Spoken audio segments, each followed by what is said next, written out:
ახალგაზრდებს მინდა მივმართო, შეიძლება ვიღაცამ გაითვალისწინოს, შეიძლება ვიღაცამ არ გაითვალისწინოს.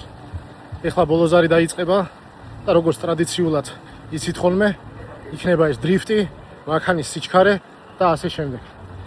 ჩემი ძალიან დიდი თხოვნა იქნება, არავის არ ეტრიპაჩოთ, არაა საჭირო რაღაცა სიჩქარე, 50 თივლით თუ 170-ით, მაგას მნიშვნელობა არ აქვს.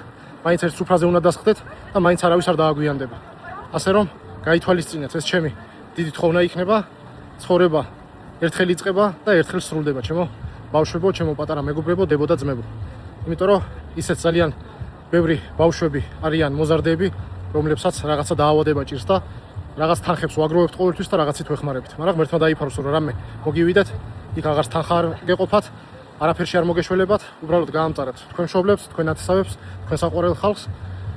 და მინდა გისურვოთ ყველას წარმატებული დღე, წარმატებულად დაგემთავრებინოთ თქვენი სკოლა, თქვენი სწავლება და ღმერთმა მოგცეთ ჯანმრთელობა, იყავით ბედნიერები, ჩააბარეთ უნივერსიტეტში, სასახელო გოგობიჭები გაზრდილი იყავით და კიდევ ერთხელ გავიმეორებ.